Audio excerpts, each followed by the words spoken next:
A warm summer breeze swirled through the dusty fields of Maplewood, a small picturesque town nestled in the heart of the Midwest. Farmers were up at dawn, their calloused hands and sunburned faces a testament to their dedication. Among them was Joe Miller, a man who stood out not because of his wealth, he didn't have much, but because of his reputation. Joe was known for his hard work, his kindness, and a mind sharper than most gave him credit for. Joe was the kind of man who believed in dreams, no matter how big they seemed. His farm wasn't just a patch of land to him. It was his life's work, his legacy, and the reason he woke up every day with a fire in his heart. But as much as Joe loved the life he built, he always had a nagging feeling that he was meant for something bigger. He didn't talk about it much. Dreams like his often drew laughter in a town like Maplewood. That morning, as Joe stood on the porch of his modest farmhouse, staring out at the horizon, he made a decision that would change his life forever. He glanced at his watch, a battered old thing his father had given him, and nodded to himself. It was time. Joe grabbed his keys, climbed into his rusty old truck, and headed toward the nearest city. His destination? The airport. His mission? To buy a jet. Now, for anyone who knew Joe, this would have sounded like the setup for a joke. Joe, the farmer with more dirt under his nails than dollars in his wallet, walking into an airport to buy a jet. It was absurd. But Joe wasn't laughing. He had a plan, and he wasn't about to let anyone's doubt get in the way. When Joe arrived at the airport, the contrast couldn't have been starker. The sleek, modern design of the terminal, the polished floors, and the bustling crowd of well-dressed travelers made Joe's simple jeans, plaid shirt, and worn boots stand out. Heads turned as he walked through the lobby, his determined stride catching the attention of more than a few curious onlookers. Joe approached the sales office, his heart pounding but his resolve unshaken. The receptionist, a young woman with a bright smile, greeted him politely, though her eyes betrayed a flicker of confusion. "Good morning, sir. How can I help you?" "I'm here to see about buying a jet," Joe said, his voice calm and steady. The receptionist blinked, clearly taken aback. "A jet? As in, a private jet?" Joe nodded. "That's right." She hesitated, unsure how to respond. One moment, please. Let me call someone to assist you." As Joe waited, he glanced around the office. The walls were adorned with photos of luxurious jets, each one more impressive than the last. He could hear the faint hum of conversations and the occasional laugh from other customers and sales staff. Moments later, a tall man in a crisp suit strode into the room. His name tag read Richard, and he carried himself with the confidence of someone who had closed more deals than he could count. Richard sized Joe up quickly, his eyes flickering over the farmer's attire and then settling into a polite but skeptical smile. "Good morning, sir.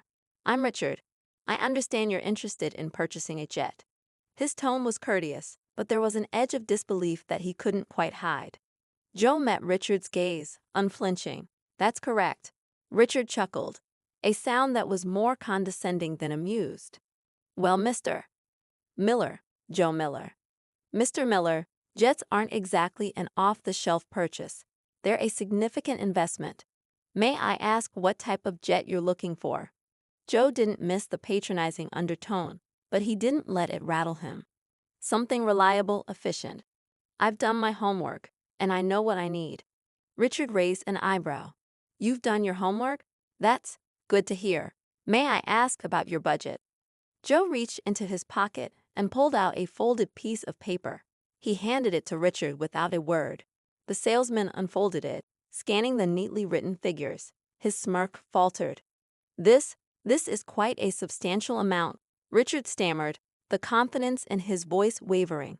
He looked at Joe with a mix of surprise and confusion. "Are you serious about this?" "As serious as the sun rising tomorrow," Joe replied firmly. Richard's laugh was short and uneasy. "Mr. Miller, forgive me, but we don't usually have farmers walking in here to buy jets. This is a high-stakes business." Joe smiled faintly, though there was a glint of steel in his eyes. "I may be a farmer, but I understand high stakes better than you think." Richard hesitated, clearly unsure how to proceed. "All right, let's see what we can do. Follow me?" As Joe followed Richard deeper into the office, the tension in the air was palpable. The other staff exchanged glances, whispering among themselves. It was clear they didn't expect much from Joe, and some of them were struggling to hide their amusement. But Joe didn't care about the whispers or the smirks. He had come here with a purpose, and he wasn't leaving until he saw it through. What no one else in that office knew, what Joe had kept close to his chest, was the truth about why he was there. It was a truth that would leave them all speechless. Richard led Joe through the glossy showroom, where models of private jets gleamed under soft, ambient lighting. The room was designed to impress, with its sleek furniture, subtle scent of leather, and soft music playing in the background. But Joe didn't seem fazed. His steady gaze never wandered from Richard, who was beginning to feel more uneasy with every step. "So, Mr. Miller," Richard began, trying to reestablish his footing, "most of our clients have specific requirements: seating capacity, range, onboard luxuries. What exactly are you looking for?" Joe tilted his head thoughtfully. "I'm looking for something practical. Don't need too many bells and whistles. Just a solid machine that gets the job done." Richard nodded slowly, though his skepticism was growing. He couldn't shake the feeling that this was all some sort of prank, that at any moment, a hidden camera crew would jump out and yell, "Gotcha." But Joe's calm demeanor and unwavering confidence didn't match that theory. There was something about this farmer, something that didn't add up. As they approached one of the display screens showcasing various jets, Richard gestured to the screen. "These are some of our best-selling models. This one here, for example, has a range of over 3,000 nautical miles, seats up to 8 passengers, and features state-of-the-art avionics." Joe studied the screen carefully, his expression unreadable. "And what's the price tag on that one?" Richard hesitated, then quoted a figure that could have bought a small estate. He watched Joe closely, expecting him to flinch, but the farmer didn't bat an eye. Instead, Joe nodded thoughtfully, as though he were mentally calculating something. "I see," Joe said finally. "And what about maintenance? How much does it cost to keep something like this in working order?" Richard blinked. Most people who came in asking about jets were more concerned with luxury features than operational costs. "Well, maintenance can vary, but generally, you're looking at several $100,000 a year." Joe nodded again, as if this were no more surprising than the price of fertilizer. "All right, what's next?" Richard was starting to feel a little rattled. This man, who looked like he had just stepped off a tractor, was handling the conversation with a level of composure that didn't match his appearance. Richard decided to probe further. "Mr. Miller, if you don't mind me asking, what exactly are you planning to use this jet for?" His tone was casual, but the question carried a hint of doubt, as though he were testing Joe. Joe's lips curved into a faint smile, but he didn't answer right away. Instead, he leaned forward slightly, his eyes narrowing as he studied the screen. "Let's just say I've got some business that requires fast travel. You don't need to worry about the details." The vague response only deepened Richard's curiosity and his skepticism. He decided to press a little more. "Fast travel, huh? I imagine your farm keeps you pretty busy. Hard to imagine finding time to jet around." Joe straightened up and turned to face Richard fully. His expression was calm, but there was a quiet intensity in his gaze. You'd be surprised what a man can accomplish when he puts his mind to it. There was something about the way Joe said it that made Richard pause. It wasn't just confidence, it was conviction, the kind that came from a man who had faced challenges most people couldn't imagine. For the first time, Richard felt a flicker of doubt, not in Joe, but in his own assumptions. Still, he wasn't ready to let go of his skepticism entirely. "Fair enough," Richard said, forcing a smile. "Let's take a look at another model." As they moved on, Richard couldn't help but notice how the other salespeople were watching them. Some were clearly amused, whispering behind their hands or exchanging knowing glances, but a few seemed genuinely intrigued, their curiosity piqued by Joe's quiet confidence. One of them, a young woman named Claire, eventually couldn't resist. She approached them with a warm smile, her interest evident. "Hi there," she said, addressing Joe. "I couldn't help but overhear. Are you really looking to buy a jet?" Joe turned to her and nodded. "That's right." Claire's smile widened. Unlike Richard, she didn't seem skeptical, just curious. "Well, if you need any help, I'd be happy to assist. I've worked with a lot of clients who are new to aviation." Richard shot her a look, but she ignored it. Joe, meanwhile, seemed to appreciate her genuine tone. "Thank you," he said simply. "I'll keep that in mind." As Claire walked away, Richard felt his irritation growing. This was his client, or at least he thought he was. But the truth was, Joe didn't seem like anyone's client. He carried himself with the quiet authority of someone who was used to making his own decisions, and Richard wasn't sure how to handle it. After another half hour of walking through the showroom and discussing various models, Richard finally decided to cut to the chase. "Mr. Miller, I think we've seen enough for now. Why don't we sit down and go over some numbers?" Joe nodded. "Sounds good." They returned to Richard's office, where Richard pulled up a chair and began inputting data into his computer. As he worked, he couldn't resist sneaking glances at Joe, who sat quietly, his hands resting on his knees. There was something almost unnerving about his calmness, as though he were completely unfazed by the enormity of what he was doing. Finally, Richard leaned back in his chair and folded his hands. "All right, Mr. Miller, based on what we've discussed, I've put together a preliminary proposal. Here's what we're looking at in terms of cost, financing options, and delivery timeline." He slid a piece of paper across the desk, half expecting Joe to recoil at the numbers. But Joe simply picked it up and studied it carefully, his brow furrowing in concentration. For a moment, the only sound in the room was the faint hum of the air conditioning.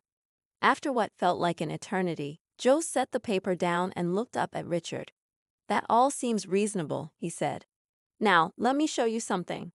Richard frowned as Joe reached into his jacket pocket and pulled out a folded envelope. He placed it on the desk and slid it across to Richard, who hesitated before opening it. When he did, his eyes widened in shock. Inside the envelope was a cashier's check, a legitimate one, as far as Richard could tell, for an amount that far exceeded the cost of the jet they'd been discussing. It wasn't just enough to cover the purchase. It was enough to pay for upgrades, maintenance, and then some. Richard looked up at Joe, his mouth dry. "Mr. Miller, how did you?" Joe smiled faintly. "Let's just say I've been saving up." Before Richard could respond, Joe leaned forward slightly, his gaze locking onto the salesman's. "Now, are we going to make this deal, or should I take my business elsewhere?" Richard opened his mouth to reply, but no words came out. For the first time in his career, he was completely at a loss. As he sat there, staring at the man who had just turned his entire perception upside down, one thing became clear. Joe Miller wasn't just a farmer. He was a man with a story, and Richard was beginning to realize he might not be ready to hear it. Richard sat frozen, the weight of the cashier's check heavy in his hands.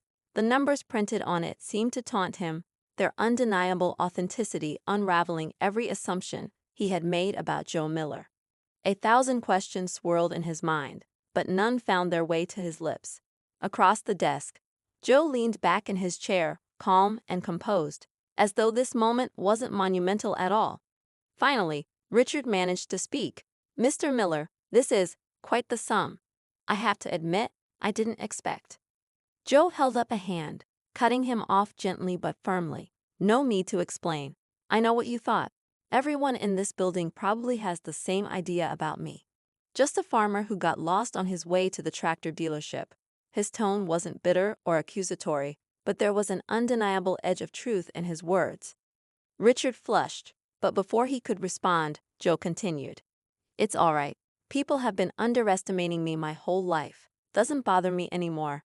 But what does bother me is wasting time. So, if we can finalize this deal, I'd appreciate it." The authority in Joe's voice left no room for argument. Richard nodded quickly, already pulling up the necessary documents on his computer. But as he typed, he couldn't shake the nagging curiosity gnawing at him.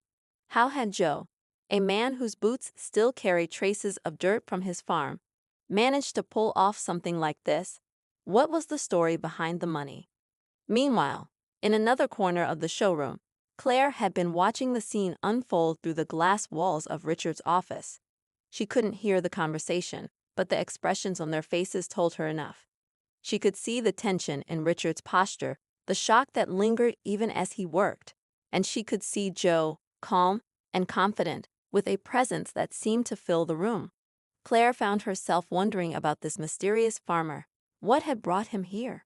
What was his story? Joe's story, as it turned out, began long before that day in the airport. Back on his farm in Maplewood, life had been far from easy. Joe had inherited the land from his father, a hard-working man who had poured everything he had into keeping the farm afloat. But by the time Joe took over, the farm was on the brink of collapse. The debts were staggering, the equipment outdated, and the soil overworked. Most people would have given up, but Joe wasn't most people. He worked tirelessly, often waking before dawn and working well past sunset. He studied agricultural techniques, learned about crop rotation, and invested in sustainable practices that gradually began to breathe life back into the land. But farming alone wasn't enough to cover the mountain of debt looming over him. That's when Joe's sharp mind and unrelenting determination came into play. Over the years, Joe had found ways to supplement his income. He'd started small, renting out part of his land to other farmers, selling handmade goods at local markets, and even teaching agricultural workshops in nearby towns. But his real breakthrough had come when he ventured into business partnerships, investing in renewable energy projects that brought in steady revenue.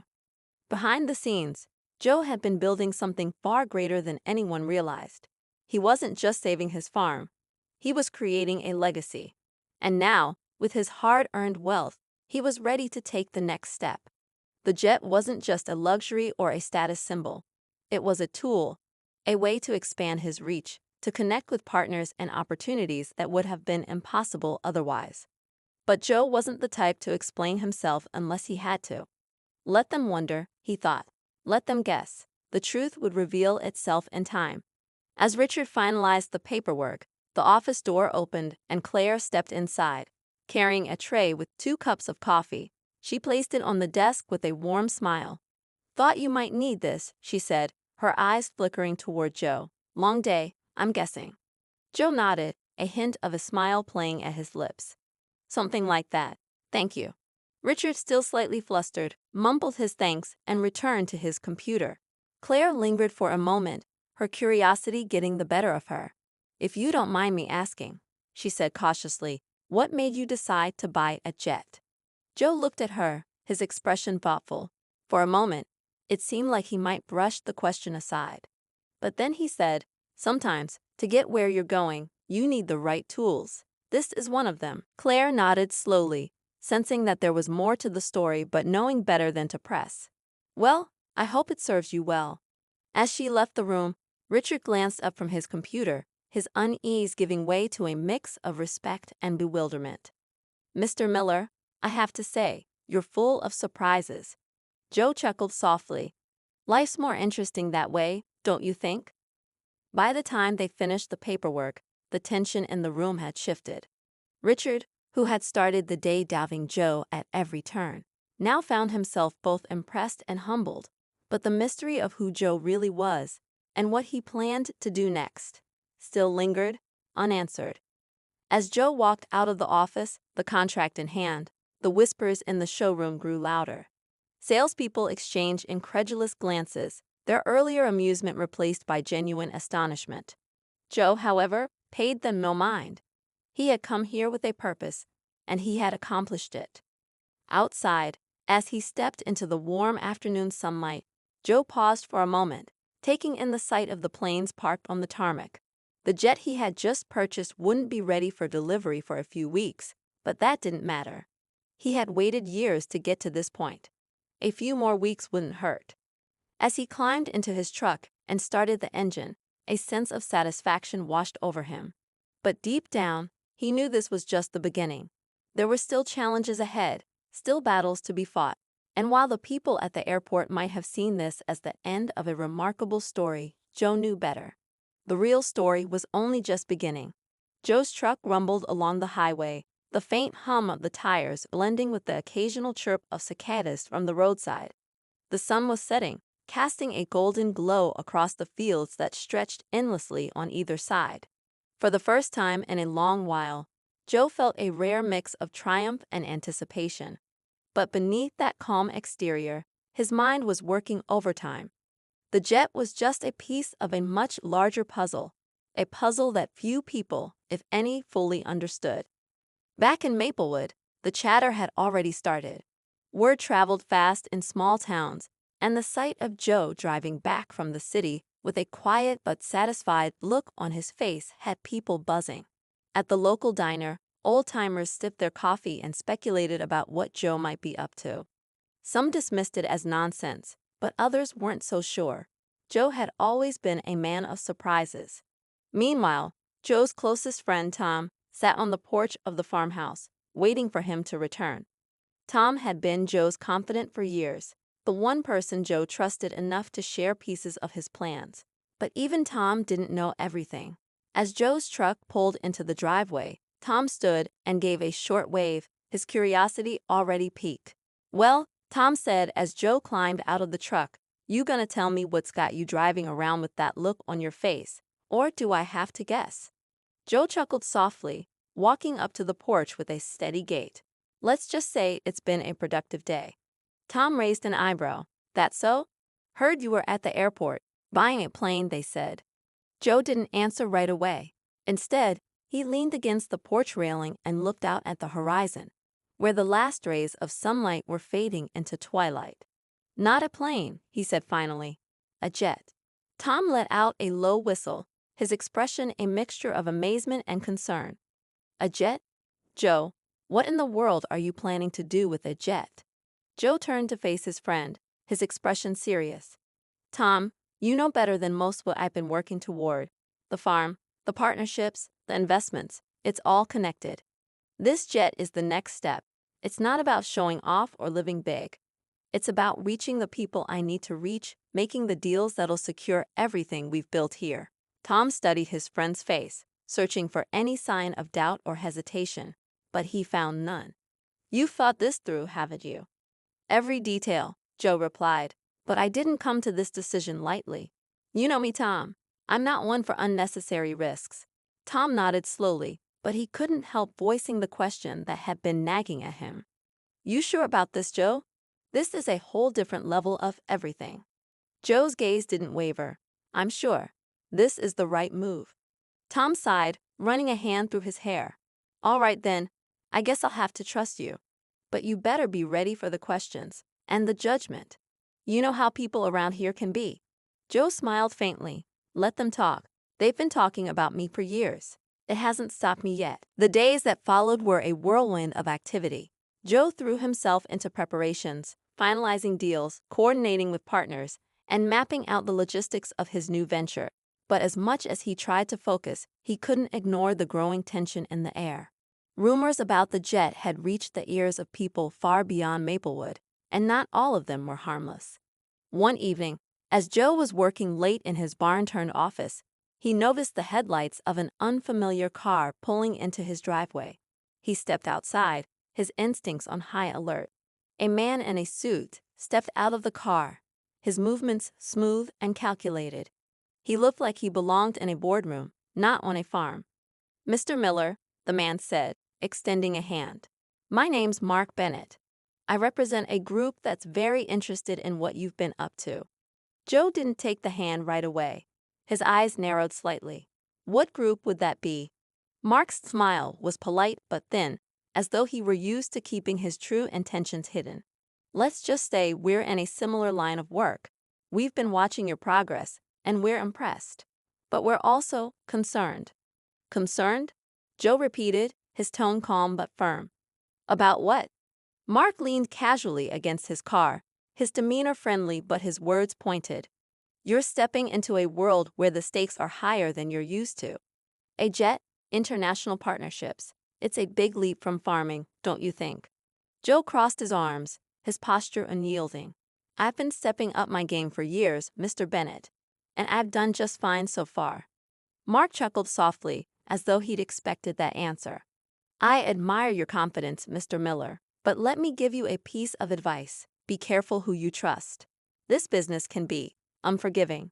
With that, Mark handed Joe a card and climbed back into his car. Joe watched as the taillights disappeared into the night, his mind racing. The encounter had been brief, but it had left an unsettling feeling in its wake. Who was Mark Bennett, and what did he really want? And more importantly, what had Joe stepped into that had drawn the attention of people like him? The days stretched into weeks, and the tension only grew. Joe's phone rang more often, unfamiliar numbers appearing on the screen. Some were potential partners, intrigued by his vision. Others were less friendly, their messages laced with veiled threats and warnings. Joe had known this journey wouldn't be easy, but he hadn't anticipated just how many obstacles would appear in his path. Despite the challenges, Joe pressed on. The jet was delivered on schedule, its sleek, polished exterior gleaming in the sunlight as it sat on the tarmac. Standing next to it, Joe felt a surge of pride and determination. This was more than just a machine. It was a symbol of everything he had worked for, everything he was fighting to protect. But as Joe prepared to take his first flight, a nagging sense of unease lingered in the back of his mind. The stakes had never been higher, and the players in this game were more powerful and unpredictable than he'd ever encountered. Joe knew he was standing at the edge of something monumental, a crossroads that would define not just his future, but the legacy he had spent his life building. The question now wasn't whether Joe was ready for what lay ahead. It was whether the world was ready for Joe Miller. Joe stood by the jet, the hum of activity around him barely registering as he stared at the polished exterior. The day was supposed to feel like a triumph, but instead, it felt like the calm before a storm. Every instinct he had told him something was off. He had faced plenty of challenges before, but this was different, bigger, more unpredictable. And then there was Mark Bennett, whose cryptic warning echoed in his mind. Be careful who you trust. What had he meant by that? Was it just an empty threat, or was Joe walking into something far more dangerous than he realized? As the crew finalized the preparations for the jet's first flight, Joe's phone buzzed in his pocket. He pulled it out and saw an unknown number. For a moment, he considered letting it go to voicemail, but something told him to answer. He pressed the phone to his ear, his voice steady. "This is Joe Miller." The voice on the other end was low and urgent. "Mr. Miller, I don't have much time, so listen carefully. The man you spoke to, Mark Bennett, isn't who he says he is. He's part of a group that preys on people like you, people with big dreams and something to lose. Whatever you do, don't let him get close, and watch your back. They'll come at you Before when you Joe least could ask expect any it." Questions, the line went dead. He stared at the phone, his heartbeat quickening. Who was the caller? And how did they know about Mark? The warning felt too specific to ignore, but it also raised more questions than answers. Joe wasn't one to back down from a challenge, but he knew better than to charge ahead blindly. If someone was trying to manipulate him, he needed to figure out their game plan, and fast. That night, back on the farm, Joe sat at his desk, poring over every piece of information he could find about Mark Bennett and the people he might be connected to. He reached out to a few trusted contacts, careful not to reveal too much, and the pieces of the puzzle began to take shape. It turned out Mark wasn't just a businessman. He had ties to shadowy networks that specialized in high-stakes acquisitions and corporate takeovers. Their methods were ruthless, often leaving their targets with nothing. Joe leaned back in his chair, his mind racing. If Mark and his group had their sights set on him, it meant they saw him as a threat or an opportunity. Either way, he couldn't afford to let his guard down. The stakes weren't just about the farm anymore. This was about his reputation, his partnerships, and everything he had built. But what bothered him most was the question he couldn't shake. How had they found him in the first place? The answer came sooner than he expected. A few days later, Joe received an unexpected visit. A sleek black car pulled into his driveway, and out stepped a woman in a tailored suit. She was composed, with an air of authority that reminded Joe of Mark, but there was something sharper about her. She introduced herself as Vanessa Clark, a private investigator hired by one of Joe's business partners. "I've been looking into some unusual activity surrounding your investments," Vanessa said, her tone professional but urgent. "It seems someone's been digging into your financial records and business deals. They've been thorough, but not thorough enough to cover their tracks. That's how I found out about them." Joe's jaw tightened. Mark Bennett. Vanessa nodded. He's part of it, but he's not the only one. There's a larger group operating behind the scenes. They specialize in identifying rising businesses, infiltrating them under the guise of partnerships, and then dismantling them from the inside. They've targeted you because they see your success as both a threat and an opportunity.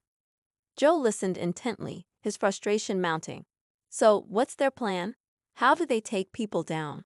They start by gaining your trust, Vanessa explained. They offer deals that seem too good to pass up, then use those agreements to gain leverage. Once they have their hooks in, they exploit every weakness, real or fabricated. If that doesn't work, they resort to intimidation and sabotage. Joe's hands clenched into fists. Well, they've underestimated me if they think I'll roll over that easily. Vanessa smiled faintly. I thought you might say that. That's why I'm here, to help you stay one step ahead. But you need to understand something. This won't be easy. They've done this to people far more powerful than you, and they're very good at what they do. Joe's resolve only hardened. I've faced tough odds before. This won't be any different.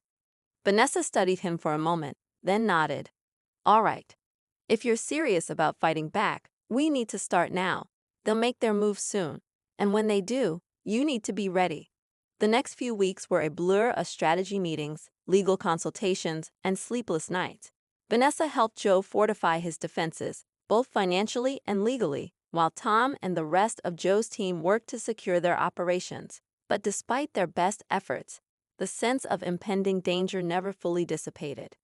Then, just when it seemed like things were stabilizing, the second blow came. One of Joe's largest contracts, a deal that had taken years to negotiate, fell through without warning. The client cited unforeseen complications, but Joe knew better. This was no coincidence. It was a calculated move, orchestrated to weaken his position. Joe's frustration boiled over as he slammed the phone down. They're trying to back me into a corner, he said, pacing the room. But they don't know who they're dealing with. Vanessa remained calm, her eyes sharp. This is exactly what they want, to rattle you, make you act impulsively. Don't give them the satisfaction. We'll figure out their next move and counter it. But even as she spoke, Joe couldn't shake the feeling that time was running out. The enemy was closing in, and the pressure was mounting. Every move he made felt like it was being watched. Yet through it all, every step one thing forward remained clear. Resistance. No matter what The they stakes threw had at never him, been higher, he wasn't and going Joe to back knew that down. the climax Joe of Miller this wasn't battle just was fighting fast for approaching. himself. He was fighting for everything he had built, everything he believed in, and he wasn't about to let anyone take that away from him. The morning of the big meeting arrived, bringing with it a strange sense of stillness. The air was crisp, the sky unusually clear, and yet Joe couldn't shake the feeling that something monumental was about to happen. He stood by the jet, its engines quietly humming as the crew completed the pre-flight checks. Today wasn't just another step in his journey. It was the day he would face the people trying to dismantle everything he had built. Vanessa was waiting for him at the airport, her sharp eyes scanning the terminal as though expecting trouble. Are you ready for this? She asked, her tone serious. Joe nodded. I've been ready for a long time. The flight to the city was smooth, but Joe's mind was anything but. He replayed every conversation, every warning, and every decision that had led him to this moment. Vanessa had arranged a meeting with key figures from the mysterious group, claiming it was an opportunity to confront them directly. Joe had his doubts, but he knew there was no turning back now. When they arrived at the sleek downtown office building, Joe felt the weight of the moment settle on his shoulders. Vanessa led him through the marble-lined lobby and into a private elevator that whisked them to the top floor. The conference room they entered was expansive, its floor-to-ceiling windows offering a panoramic view of the city. Seated around the long table were 6 individuals, each exuding power and confidence. At the head of the table was Mark Bennett, his smug smile as infuriating as ever. Mr. Miller, Mark said, standing to greet him. It's good to see you again. We've been looking forward to this meeting. Joe didn't bother with pleasantries. Let's cut to the chase. I know what you've been doing, digging into my business, sabotaging my deals, trying to corner me. If you think I'm going to roll over, you're dead wrong. Mark chuckled softly, his expression unbothered. You misunderstand, Joe. This isn't personal. It's just business. We see potential in you, potential that could benefit both of us if you only be willing to listen. Joe's jaw tightened. I don't need your kind of help. I built everything I have on my own, without cutting corners or stepping on others. I'm not about to let you turn me into one of your pawns. Mark's smile faltered for a split second, but he recovered quickly. That's admirable, Joe, truly. But you're playing a dangerous game. You've made enemies, and if you're not careful, you'll lose everything. Before Joe could respond, Vanessa stepped forward, her presence commanding the room. Enough with the threats, Mark. We know exactly how your operation works, how you manipulate and destroy businesses to line your pockets. But this time, you've underestimated your target. Mark's eyes narrowed. And what exactly do you think you're going to do about it? Vanessa didn't answer immediately. Instead, she reached into her bag and pulled out a folder, tossing it onto the table. The documents inside detailed the group's illegal activities, bribery, fraud, and coercion, all meticulously compiled by Vanessa during her investigation. These records are already in the hands of the authorities. If anything happens to Joe or his business, this goes public, your entire operation will come crashing down. The room fell silent, the weight of Vanessa's words sinking in. Mark's confident facade cracked, his expression turning icy. You're bluffing. Vanessa smiled faintly. Try me. For a moment, it seemed as though Mark might call her bluff. But then, one of the other individuals at the table, a woman with sharp features and a calculating gaze, spoke up. This isn't worth the risk. We'll back off. Mark shot her a glare, but he didn't argue. Instead, he turned back to Joe, his tone dripping with disdain. You've won this round, Miller, but don't think for a second that this is over. Joe met his gaze, unflinching. I'll be ready. As the group filed out of the room, Joe felt a mixture of relief and exhaustion. The immediate threat had been neutralized, but he knew the fight wasn't truly over. He turned to Vanessa, his gratitude evident in his expression. I couldn't have done this without you. Vanessa shrugged. You did most of the heavy lifting. I just leveled the playing field. But just as they were about to leave, Vanessa's phone buzzed. She glanced at the screen, her expression darkening. We have a problem. Joe frowned. What now? Vanessa handed him the phone. On the screen was an email from an anonymous sender containing a single sentence. Asterisk, you've only seen the tip of the iceberg. Asterisk. Joe stared at the message, his mind racing. The group may have been forced to retreat, but this wasn't the end. There was more to their operation, more threats lurking in the shadows.